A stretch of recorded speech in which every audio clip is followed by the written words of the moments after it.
ให้ปลดหนี้พอเดือนว่าครับพี่น้องเนาะให้ปลดหนี้เฮาก็มาเบิ่งมาเอาในกันพอดีมื้อนี้วันพระพอดีครับพี่น้องเนาะเป็นวันพระเป็นฤกษ์ดีวันดีครับพี่น้องจะได้มีโชคมีชัยเนาะพี่น้องปังๆ3ตัวเด้อปูมื้อนี้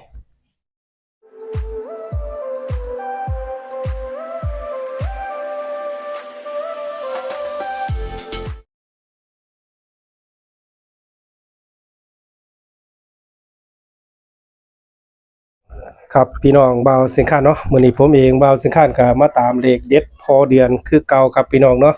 มื้อนี้เป้าหมายผมบ่าวสิงคานมาตามเลขเด็ดพอเดือนไปข้ามโขงของวันที่21ครับพี่น้องไปลาวพัฒนาเนาะของวันที่21ของวันจันทร์ครับพี่น้องเนาะมื้อนี้ก็สิพาพี่น้องมาเอาเลขเด็ดให้ปลดหนี้ของพอเดือนครับพี่น้องเนาะให้ปลดหนี้เนาะพี่น้องเอิ้นให้ปลดหนี้พอเดือน ครับพี่น้องเฮาก็มาเอามาเบิ่งในกันว่าสิได้ตัวใดครับพี่น้องมื้อนี้ให้ปลดหนี้พอเดือนครับพี่น้องเนาะเฮาก็มาเบิ่งมาเอาในกันมื้อนี้ว่าสิได้ตัวใดครับพี่น้องมื้อนี้ก็สิพามาเอาเลขเด็ดพอเดือนเนาะพี่น้องพอเดือนสิให้จกลูกปิงปองให้ครับพี่น้องให้ปลดหนี้พอเดือนว่าครับพี่น้องเนาะให้ปลดหนี้เฮาก็มาเบิ่งมาเอาในกันพอดีมื้อนี้วันพระพอดีครับพี่น้องเนาะเป็นวันพระเป็นฤกษ์ดีวันดีครับพี่น้องจะได้มีโชคมีชัยเนาะพี่น้องปังๆ3ตัวเด้อปูมื้อนี้สาธุสาธุสาธุนะโมตัสสะภะคะวะโตอะระหะโตสัมมาสัมพุทธัสสะนะโมตัสสะภะคะวะโตอะระหะโตสัมมาสัมพุทธัสสะนะโมตัสสะภะคะวะโตอะระหะโตสัมมาสัมพุทธัสสะอิมังสุปะพยัญชนะสัมปันนังสาลีนังโภชนะนังอุตกังวลังพุทธัสสะภูเชมะตุติยัมปิอิมังสุปะพยัญชนะสัมปันนังสาลีนังโภชนะนังอุตกังวลังพุทธัสสะภูเชมะตติยัมปิอิมังสุปะพยัญชนะสัมปันนังสาลีนังโภชนานังอุตกังวลังพุทธัสสะภูเชมะ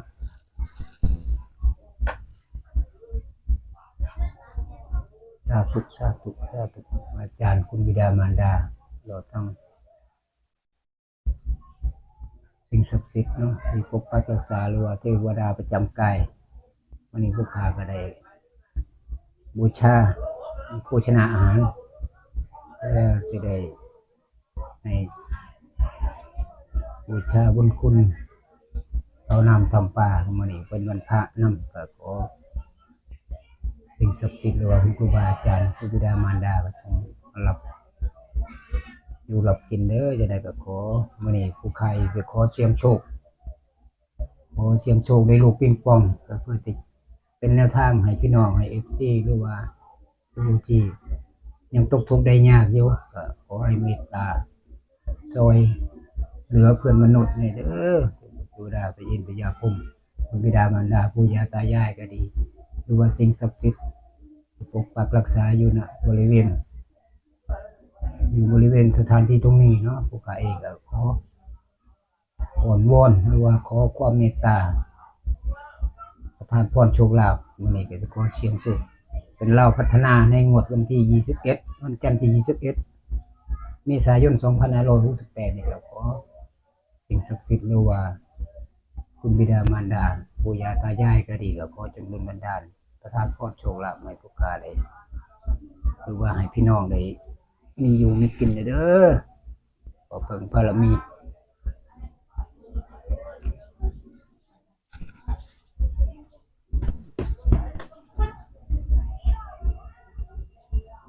สาธุ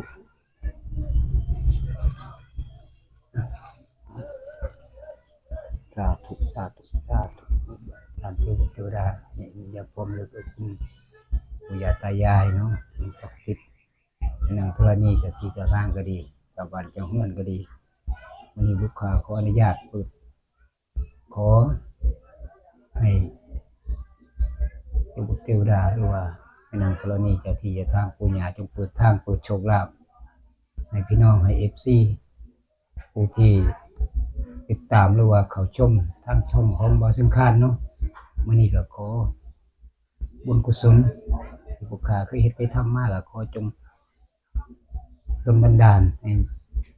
มีโชคมีชัยให้ได้หมู่ได้เห็นใน ให้พุทธนี่เงินล้านเนาะมื้อนี้ก็สิขอเสียงโศกเสียงไทายเบิ่งขอบารมีสิ่งศักดิ์สิทธิ์จงดลบันดาล3ตัวตรงๆเราพัฒนาในงวดวันที่18วันที่21ในวันจันทร์ที่21เมษายน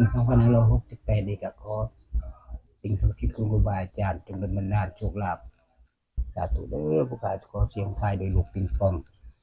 เพื่อเป็นแนวทางโชคลาภให้กับพี่น้อง FC เนาะก็สิขอเสียง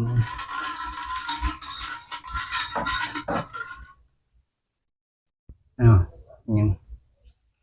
รายเก่าไปสังขารเนาะ เก้า ได้เก่า เก้าครับพี่น้อง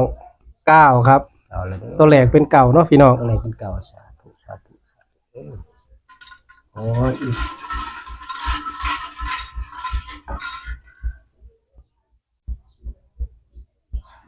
ซีครับพี่น้องเป็นซีเก่าซีครับพี่น้องเนาะเก้าซี อาจารย์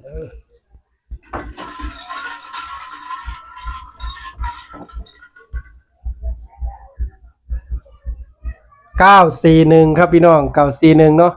นี่เป็นเลข3ตัวบนครับพี่น้องเนาะ3ตัวบน2ตัวบนนี่พอเดือนสิจับรอบเดียว2ตัวเลยเนาะพอเดือน ตัวเรียกสองเลยเนาะ ครับ สาธุ เป็น2ตัวล่างตัวนี้941ครับพี่น้องเนาะ3ตัวบนครับพี่น้องเดี๋ยวตัวนี้ขอเลขล่างเนาะ ครับสองตัวล่างเนาะขอบารมีสิ่งศักดิ์สิทธิ์ครูบาอาจารย์เป็นบันดาลนี่เด้อสองตัวตรงๆสาธุ แต่พอเดือนจับจะ2ตัวเลยพี่น้องรอบเดียวเป็น2ตัวล่างครับพี่น้อง5ครับพี่น้อง แล้วเนาะ 5โอ้เลขงามแพงครับพี่น้อง57ครับพี่น้อง57ครับพี่น้อง นี่คือ 57 2ตัวล่างครับพี่น้อง57เนาะ ครับสองตัวล่าง57ครับพี่น้องเฮา ขอสาธุขอให้ปังๆเฮงๆในวันจันทร์ที่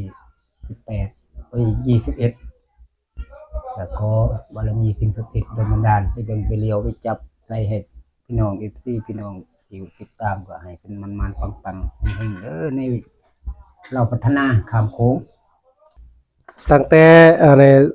เพิ่นถวายไหทองคำหรือไหบดหนีมานี่พอเดือนยังบ่ทันเคยเอาบ่เทื่อมันบ่ ย่างนี่ละครั้งแรก โอ้ครั้งแรกเลยบ่ดิ บ่สิ่ง เปิดซิงเลยติกระสันนี่เนาะ